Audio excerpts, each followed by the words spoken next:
Audio Jungle.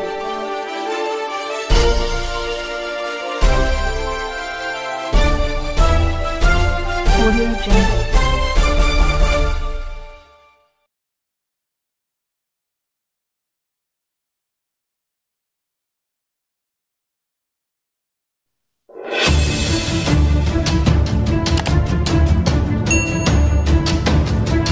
Akhirnya, Alvin Andrian mengaku ke polisi. Ini alasan tusuk Syekh Ali Jaber.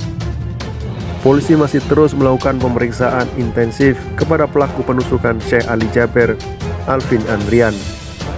Sampai saat ini, polisi juga belum menemukan bukti bahwa Alvin Andrian memiliki keterlibatan dengan kelompok teroris atau sejenisnya. Diduga, penusukan yang dilakukan pria 24 tahun itu adalah inisiatif sendiri. Demikian disampaikan Kabid Humas Polda Lampung, Kombes Pol Zahwani Pandra Arsyad saat dihubungi Senin 14 September 2020. Sampai sejauh ini kita belum menemukan hal kesana ya kelompok teroris, ujarnya. Penyidik, kata Pandra, masih menggali motif pelaku melakukan penusukan kepada Syekh Ali Jaber.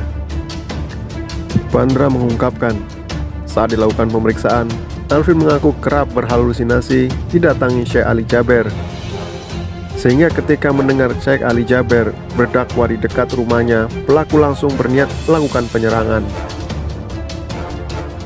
Pelaku merasa terbayang-bayangi wujud atau fisik Syekh Ali Jaber sehingga dia melakukan tindakan penusukan tersebut, ungkapnya. Itu yang ada di dalam pikiran dia, jelas Pandra.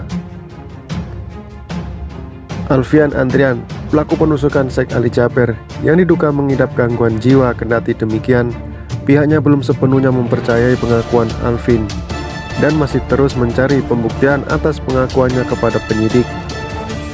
Ini harus sesuai dong antara fakta yang terjadi maupun dari keterangan tersangka, kan harus sesuai, tandas Pandra.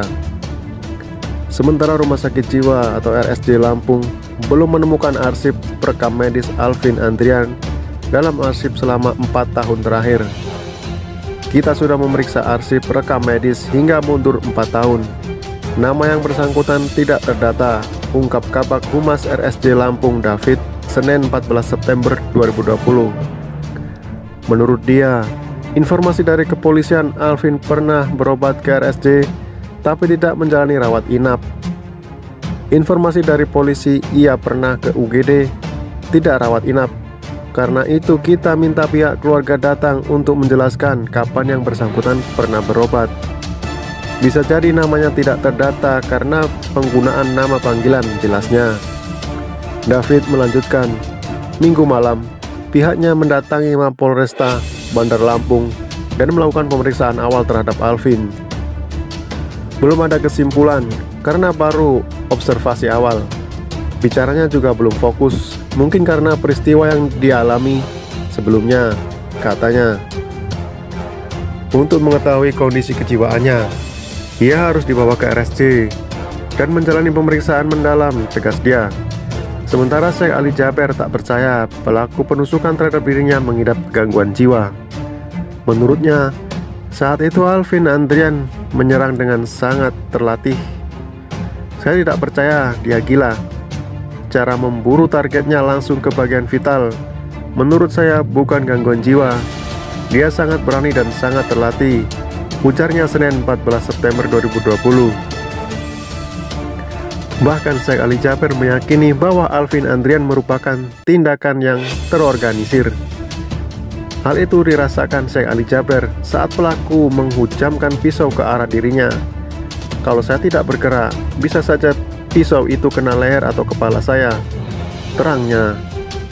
Karena itu, ia meminta polisi mengungkap kasus tersebut, termasuk orang yang ikut berperan di belakang pelaku. Mohon dihukum karena kita negara hukum, jangan main hakim sendiri, ujarnya. Selain itu, dia juga meminta polisi tak terlalu cepat mengambil kesimpulan bahwa pelaku mengalami gangguan jiwa. Saya punya kepercayaan besar sama polisi, jangan disalahgunakan. Sesuaikan dengan fokus, selidiki, tenang, dan saya akan sabar menunggu keadilan ini, ujarnya.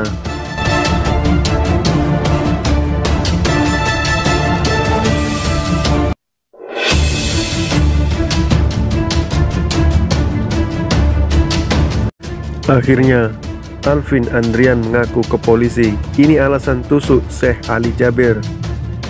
Polisi masih terus melakukan pemeriksaan intensif kepada pelaku penusukan Syekh Ali Jaber, Alvin Andrian.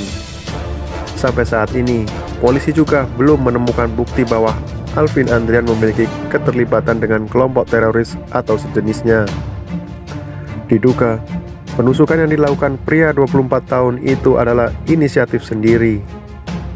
Demikian disampaikan Kabid Humas Polda Lampung, Kombes Pol Zahwani Pandra Arsyad saat dihubungi Senin 14 September 2020. Sampai sejauh ini kita belum menemukan hal kesana ya kelompok teroris, ujarnya. Penyidik, kata Pandra, masih menggali motif pelaku melakukan penusukan kepada Syekh Ali Jaber. Pandra mengungkapkan, saat dilakukan pemeriksaan, Alvin mengaku kerap berhalusinasi didatangi Syekh Ali Jaber. Sehingga ketika mendengar Syekh Ali Jaber berdakwah di dekat rumahnya, pelaku langsung berniat melakukan penyerangan. Pelaku merasa terbayang-bayangi wujud atau fisik Syekh Ali Jaber sehingga dia melakukan tindakan penusukan tersebut, ungkapnya. Itu yang ada di dalam pikiran dia, jelas Pandra. Alvin Andrian, pelaku penusukan Syekh Ali Jaber yang diduga mengidap gangguan jiwa, kendati demikian pihaknya belum sepenuhnya mempercayai pengakuan Alvin dan masih terus mencari pembuktian atas pengakuannya kepada penyidik. Ini harus sesuai dong antara fakta yang terjadi maupun dari keterangan tersangka, kan harus sesuai, tandas Pandra. Sementara Rumah Sakit Jiwa atau RSJ Lampung belum menemukan arsip rekam medis Alvin Andrian dalam arsip selama 4 tahun terakhir. Kita sudah memeriksa arsip rekam medis hingga mundur 4 tahun. Nama yang bersangkutan tidak terdata, ungkap Kabag Humas RSJ Lampung David Senin 14 September 2020. Menurut dia, informasi dari kepolisian Alvin pernah berobat ke RSJ tapi tidak menjalani rawat inap. Informasi dari polisi ia pernah ke UGD, tidak rawat inap. Karena itu kita minta pihak keluarga datang untuk menjelaskan kapan yang bersangkutan pernah berobat. Bisa jadi namanya tidak terdata karena penggunaan nama panggilan, jelasnya. David melanjutkan, Minggu malam pihaknya mendatangi Mapolresta Bandar Lampung dan melakukan pemeriksaan awal terhadap Alvin. Belum ada kesimpulan karena baru observasi awal. Bicaranya juga belum fokus, mungkin karena peristiwa yang dialami sebelumnya, katanya. Untuk mengetahui kondisi kejiwaannya, ia harus dibawa ke RSJ dan menjalani pemeriksaan mendalam, tegas dia. Sementara Syekh Ali Jaber tak percaya pelaku penusukan terhadap dirinya mengidap gangguan jiwa. Menurutnya, saat itu Alvin Andrian menyerang dengan sangat terlatih. Saya tidak percaya dia gila. Cara memburu targetnya langsung ke bagian vital. Menurut saya bukan gangguan jiwa. Dia sangat berani dan sangat terlatih, ujarnya Senin 14 September 2020. Bahkan Syekh Ali Jaber meyakini bahwa Alvin Andrian merupakan tindakan yang terorganisir. Hal itu dirasakan Syekh Ali Jaber saat pelaku menghujamkan pisau ke arah dirinya. Kalau saya tidak bergerak, bisa saja pisau itu kena leher atau kepala saya, terangnya. Karena itu, ia meminta polisi mengungkap kasus tersebut, termasuk orang yang ikut berperan di belakang pelaku. Mohon dihukum karena kita negara hukum, jangan main hakim sendiri, ujarnya. Selain itu, dia juga meminta polisi tak terlalu cepat mengambil kesimpulan bahwa pelaku mengalami gangguan jiwa. Saya punya kepercayaan besar sama polisi, jangan disalahgunakan. Sesuaikan dengan fokus, selidiki, tenang, dan saya akan sabar menunggu keadilan ini, ujarnya.